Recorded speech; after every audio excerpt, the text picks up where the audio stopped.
നമസ്കാരം. ഇന്ന് നമുക്ക് വാക്കുകളിലെ രാഷ്ട്രീയത്തെക്കുറിച്ച് ചർച്ച ചെയ്യാം. വോൾട്ടയറിൻ്റെ പ്രസിദ്ധമായ ഒരു ഉദ്ധരണി, if you wish to converse with me define your terms.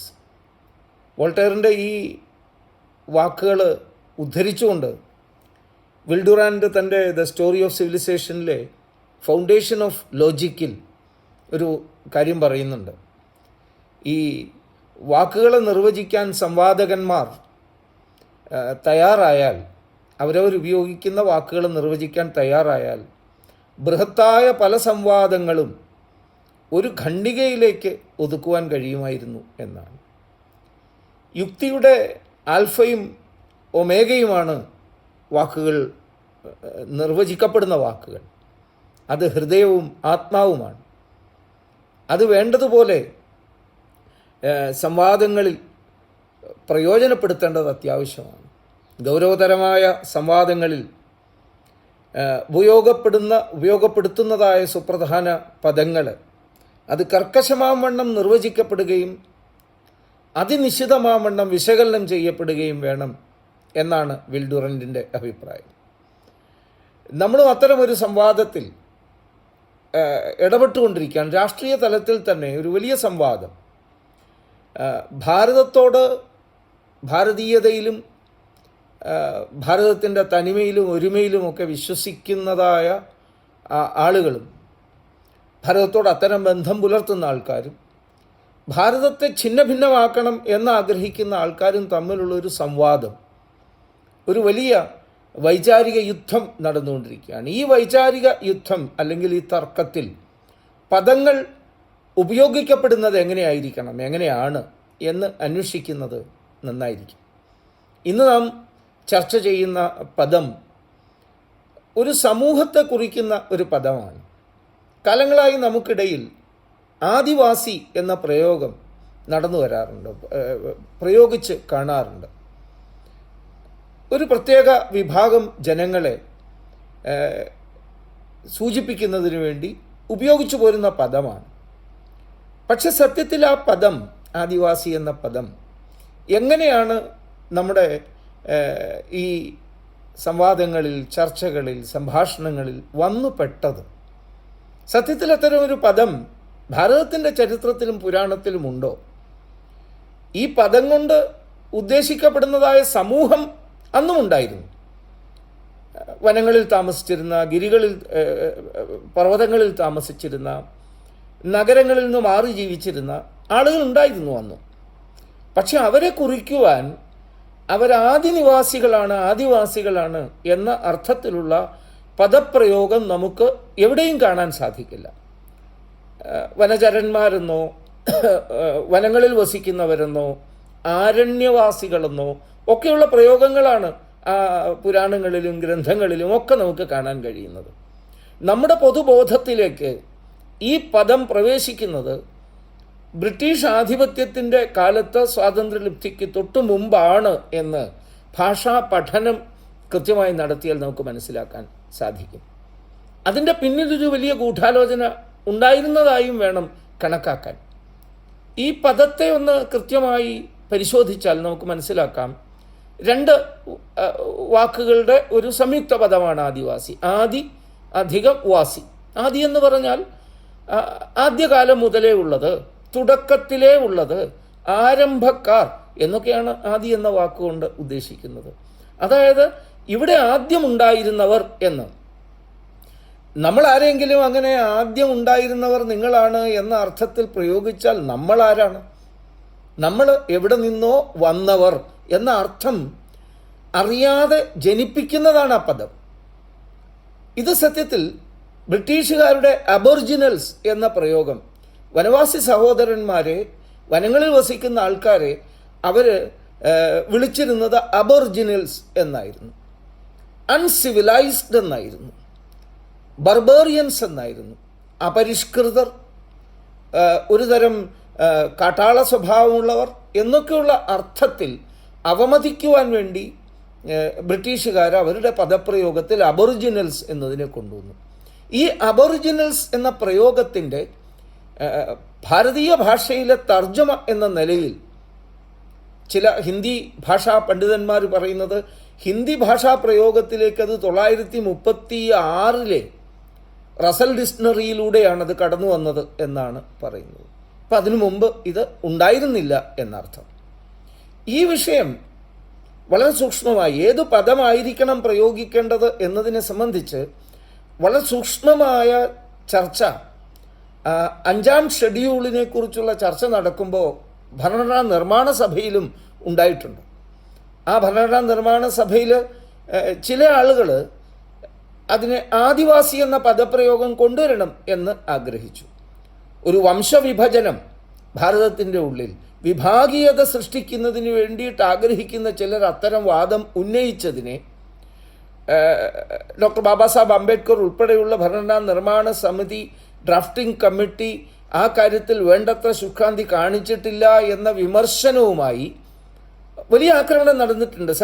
September മാസം 5-ാം തീയതി 1949 സെപ്റ്റംബർ മാസം 5-ാം തീയതി വളരെ വിശദമായ ചർച്ച ഈ കാര്യത്തിൽ നടന്നിട്ടുണ്ട്. അപ്പോൾ അതിൽ പങ്കെടുത്തുകൊണ്ട് സംസാരിച്ച ശ്രീമാൻ ജയ്പാൽ സിംഗ്, അദ്ദേഹം ബീഹാറിൽ നിന്നുള്ള ഒരു അംഗമാണ്, ഈ പ്രത്യേക വിഭാഗത്തിൽപ്പെട്ട ആളുമാണ്.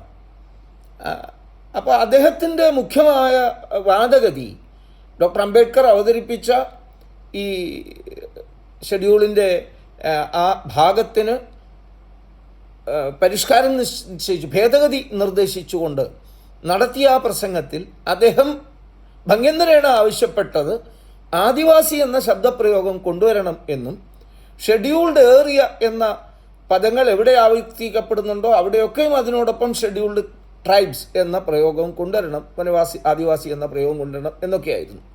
അപ്പം ഞാനിവിടെ പറയാൻ ഉദ്ദേശിക്കുന്നത് ആ ചർച്ചയിൽ ഇടപെട്ടുകൊണ്ട് അതിനുത്തരം പറഞ്ഞുകൊണ്ട് ഭരണഘടനാ നിർമ്മാണ സഭാ അംഗമായ ബഹുമാന്യനായ KM മുൻഷി കൊടുക്കുന്ന മറുപടിയുണ്ട്. സത്യത്തിൽ അതിന് മറുപടി നൽകുന്നത് അംബേദ്കർജി അല്ല, ഞാൻ അതിലേക്ക് വരാം. ആ കോൺസ്റ്റിറ്റ്യൂവൻ്റ് അസംബ്ലിയിലെ ഡിബേറ്റ്സിൻ്റെ മുഴുവൻ ഭാഗങ്ങളും അടങ്ങുന്ന ഈ ഗ്രന്ഥം, അതിൽ 999 പേജിൽ 4-ാം ഭാഗത്തിൽ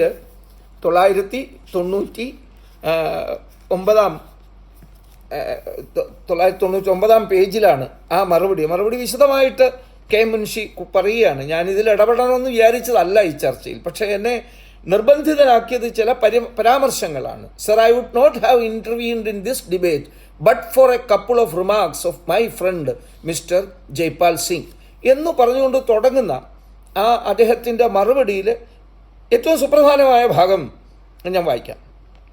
to call them all adivasis and group them together as one community will not only be an untruth in itself but would be absolutely ruinous.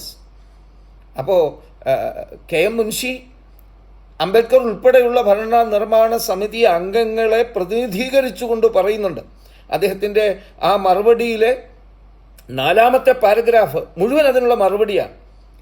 Tribes എന്നറിയപ്പെടുന്ന ഭരണഘടന ഷെഡ്യൂൾ ട്രൈബ് എന്ന് വിളിക്കുന്ന ആ വിഭാഗങ്ങൾ ഓരോ പ്രദേശത്തും പലതരത്തിലുള്ള ആചാരാനുഷ്ഠാനങ്ങളോടുകൂടി ഭാഷാ പ്രയോഗങ്ങളോടുകൂടി ജീവിക്കുന്നവരാണ് എന്നും അവരെ മുഴുവൻ താങ്കൾ പറയുന്ന വിധത്തിൽ ഒരു ഗ്രൂപ്പിലേക്ക് കൊണ്ടുവരിക, ഒരു വംശമാക്കി മാറ്റാനുള്ള ശ്രമം അത് സത്യത്തിൽ അസത്യമാണെന്ന് മാത്രമല്ല അങ്ങേയറ്റം വിനാശകാരിയുമാണ്.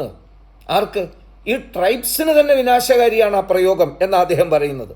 തുടർന്ന് അദ്ദേഹം പറയുന്നു, therefore it is necessary that in order to give them a proper place in society, different sets of activities would have to be adopted. വ്യത്യസ്ത രീതിയിലുള്ള ഓരോ പ്രദേശത്തിനും വേണ്ടിയിട്ടുള്ള നിയമനിർമ്മാണങ്ങൾ, പ്രത്യേക തരം വിഭാഗം പ്രവർത്തനങ്ങൾ, ആക്ടിവിറ്റീസ് വേണ്ടി വരും. This is the cardinal difference between attitude of my front Jaipal Singh, the rest of us.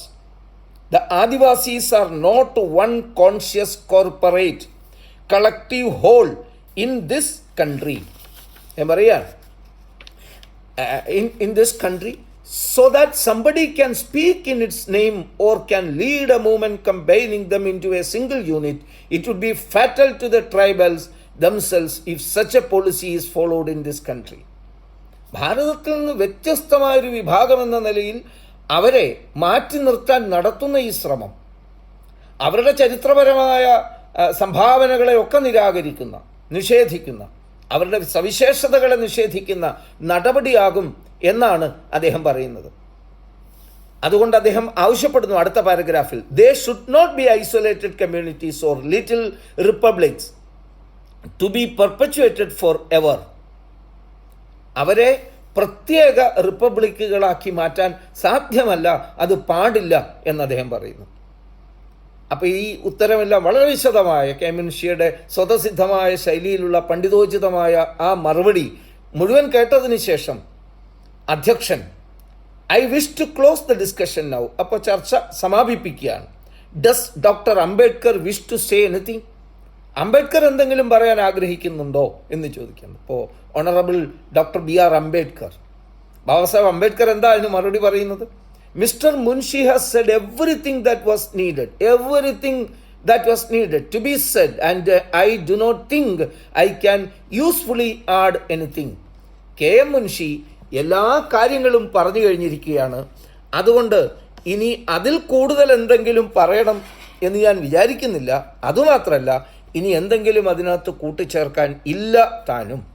അപ്പോൾ ഇതിൽ നിന്ന് മനസ്സിലാവുന്നത് ആദിവാസി എന്ന പ്രയോഗം കോൺസ്റ്റിറ്റ്യൂഷൻ്റെ ഉള്ളിൽ കൊണ്ടുവരാനുള്ള ശ്രമം പോലും ചില കൂട്ടർ നടത്തിയപ്പോൾ ഡോക്ടർ ബാബാസാഹേബ് അംബേദ്കറും KM മുൻഷി, മല്ലാടി കൃഷ്ണസ്വാമിയും ഒക്കെ തുടങ്ങിയിട്ടുള്ള പണ്ഡിതന്മാരായ ഭാരതത്തെ സ്നേഹിക്കുന്ന ഒറ്റക്കെട്ടായി ഭാരതം നിലനിൽക്കണമെന്ന് ആഗ്രഹിച്ചവർ പറഞ്ഞത് അത്തരമൊരു പ്രയോഗം സത്യത്തിൽ ആ വിഭാഗത്തിൽപ്പെട്ട ആൾക്കാരെ അപമാനിക്കാനുള്ളതാണ്. ഏറ്റവും നിഷേധാത്മകമായൊരു പ്രയോഗമാണ്. വനവാസികളായ സഹോദരങ്ങളെ സൂചിപ്പിക്കാൻ വേണ്ടി ഉപയോഗിക്കുന്ന ആ വർഗങ്ങളിൽപ്പെട്ട ആൾക്കാരെ മുഴുവൻ സൂചിപ്പിക്കാൻ വേണ്ടി ഒട്ടനവധി പദപ്രയോഗങ്ങളുണ്ട്. അതെല്ലാം ഒരുപോലെ പൂർണ്ണതയെ കാണിക്കുന്നതല്ല. അതിലേറ്റവും മോശമായ പ്രയോഗമാണ്, ഏറ്റവും അപകടകരമായ പ്രയോഗമാണ് ആദിവാസി എന്നത് എന്നാണ് അത് സൂചിപ്പിക്കുന്നത്. ഇപ്പോൾ സാധാരണഗതിയിൽ സാഹിത്യപരമായ അർത്ഥം പരിശോധിച്ചാൽ ആദിവാസി എന്നത് തുടക്കത്തിൽ പറഞ്ഞതുപോലെ ആദികാലം മുതലേ ഉള്ള എന്ന് അർത്ഥം വരും. പക്ഷേ അത് അംബേദ്കർജിയും മറ്റും നിർദ്ദേശിച്ച പട്ടികവർഗം എന്നാണെങ്കിൽ അതിന് സാമൂഹ്യവും വിദ്യാഭ്യാസപരവുമായ പിന്നാക്കാവസ്ഥ അനുഭവിക്കുന്ന ആ പട്ടിക മേഖലയിൽ താമസിക്കുന്ന ആൾക്കാർ എന്ന അർത്ഥമേ അതിന് വരുന്നുള്ളൂ. അതല്ലേ കൂടുതൽ ഉചിതം, ഇന്നത്തെ കാലത്ത് ഏറ്റവും വേണ്ടത്. ഇനി അതിൽ നിന്നുണ്ടായി വരുന്നൊരർത്ഥം നമുക്ക് ഒരു പാരലൽ പെർസെപ്ഷൻ എന്ന് വേണമെങ്കിൽ പറയാം. ആദിവാസി എന്ന് കേൾക്കുമ്പോൾ എന്താ മനസ്സിൽ തോന്നുന്നത്? അപരിഷ്കൃതരും ബർബര സംസ്കാരത്തിൻ്റെ ഉടമസ്ഥരും ഭാരതത്തിൻ്റെ പൊതുധാരയിൽ നിന്ന് മുഖ്യധാരയിൽ നിന്ന് വേറിട്ട് ജീവിക്കുന്നവരുമായ ഒരു വിഭാഗം എന്നർത്ഥം വരുന്നു. പക്ഷെ സത്യത്തിൽ വനവാസി സഹോദരന്മാർ ഈ ഭാരതത്തിൻ്റെ ഏതൊരു പരിഷ്കൃത സമൂഹത്തോളം തന്നെ പരിഷ്കൃതരാണ്. വളരെയേറെ വിദ്യാഭ്യാസ സംബന്ധമായ കാര്യത്തിലുമൊക്കെ. വിദ്യാഭ്യാസം എന്നതുകൊണ്ട് എന്താണ് അർത്ഥമാക്കുന്നത്? സത്യത്തിൽ ആ അർത്ഥത്തിൽ നോക്കുമ്പോൾ ശരിയായ സംസ്കാരം നേടിയ ആളുകൾ തന്നെയാണ്. ആ അർത്ഥം കിട്ടണമെങ്കിൽ ആദിവാസി എന്ന പ്രയോഗത്തെക്കാൾ പട്ടികവർഗം എന്ന പ്രയോഗം ആയിരിക്കും കൂടുതൽ നല്ലത്.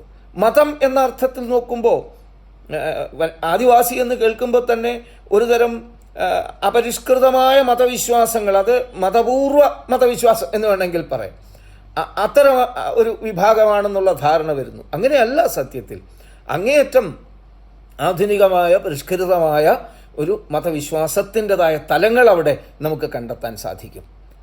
ഇനി ദർശനത്തെക്കുറിച്ച് നോക്കിയാലോ, ഫിലോസഫി, തത്വശാസ്ത്രം. ആദിവാസി എന്ന് പറയുമ്പോൾ തന്നെ അങ്ങനെയൊന്നും ഇല്ല എന്നുള്ള അർത്ഥം സ്വതവേ എടുത്തു പറയാനൊന്നുമില്ല ഫിലോസഫി എന്നാണ്. പക്ഷേ വനവാസി സഹോദരന്മാരുടെ ഇടയിലേക്ക് സഞ്ചരിക്കുമ്പോൾ ഒരുപക്ഷെ ഗ്രന്ഥരൂപത്തിൽ എഴുതി വച്ചിട്ടില്ലെങ്കിൽ പോലും ചിലയിടത്തൊക്കെ അതുകൊണ്ട് ഗോണ്ടു വംശക്കാരുടെയും ഭിലു വംശക്കാരുടെയും ഒക്കെ ഗ്രന്ഥരേഖകൾ തന്നെ കാണാം. അവരുടെ വേദാന്തം, അവരുടെ ദർശനം, അവരുടെ കാഴ്ചപ്പാട് മുന്നോട്ട് വളരെയേറെ പുരോഗമിച്ച ഒന്നാണ്. ഭാഷയെക്കുറിച്ച് പറഞ്ഞാലോ, ഭാഷയില്ല നമ്മളൊക്കെ സിനിമയിൽ കാണുന്ന ഗോ ഗുവ എന്നോ ഹി ഹി എന്നൊക്കെ ശബ്ദം ഉണ്ടാക്കുന്ന ഒരുതരം അപരിഷ്കൃത വിഭാഗങ്ങളായിട്ടാണ് പലപ്പോഴും വനവാസികളെ കാണിക്കാറുള്ളത്. സത്യത്തിൽ അതാണോ? എത്രയോ ആധുനികമായി, എത്രയോ ആഴത്തിൽ ഭാഷയെക്കുറിച്ചുള്ള സമീപനമുണ്ടായിരുന്ന വിഭാഗമാണ്. ഭാഷ അവർക്ക് സ്വന്തമായിട്ടുണ്ട് എന്ന് കാണാം. ഇനി ശാസ്ത്രം നോക്കിയാലോ, സാങ്കേതിക ശാസ്ത്രം നോക്കിയാലോ, എല്ലാ അർത്ഥത്തിലും ഇപ്പോഴും ഇരുമ്പ് ഉൽപ്പാദിപ്പിക്കുന്ന വിഭാഗങ്ങൾ, അങ്ങേയറ്റത്തെ ആധുനികമായ നിർമ്മാണ രീതികൾ കരഗതമായിട്ടുള്ളവർ ഒക്കെയാണവർ. രാഷ്ട്ര നിർമ്മാണത്തിൻ്റെ കാര്യത്തിലോ സ്വാതന്ത്ര്യ സമരത്തിൻ്റെ കാര്യത്തിലോ പങ്കാളിത്തത്തിൻ്റെ കാര്യത്തിലോ ഏതിലാണ് പിന്നാക്കം നിന്നിട്ടുള്ളത്? ഇതെല്ലാം നോക്കുമ്പോൾ അവരെ ഒരു അപരിഷ്കൃതരെന്നോ പിന്നാക്കക്കാരെന്നോ ഉള്ള അർത്ഥം വരുന്ന വിധത്തിൽ ഭാരതത്തിൻ്റെ പൊതുധാരയിൽ നിന്ന് വേറിട്ട് നിൽക്കുന്നവരാണ് എന്ന ധാരണ പരത്തുന്ന വിധത്തിലുള്ളൊരു പ്രയോഗം ആ വിഭാഗക്കാരെ സംബന്ധിച്ച് നടത്തുന്നത് പല അർത്ഥത്തിലും നിഷേധാത്മകമാണ്, അങ്ങേയറ്റം അപകടകരമാണ്. അംബേദ്കറും കെ മുൻഷിയുമൊക്കെ ഭരണഘടനാ നിർമ്മാണ സഭയിൽ പറഞ്ഞതുപോലെ അങ്ങേയറ്റം നെഗറ്റീവാണ്, അൺട്രൂത്താണ്, റൂയിനസാണ്. അതൊരിക്കലും പ്രയോഗിക്കാൻ പാടില്ല. ഇതിനെല്ലാം അപ്പുറം വനവാസി സഹോദരന്മാരുടെ ഇന്നത്തെ അവരുടെ സാമൂഹ്യമായ ആ പിന്നാക്ക അവസ്ഥയ്ക്ക്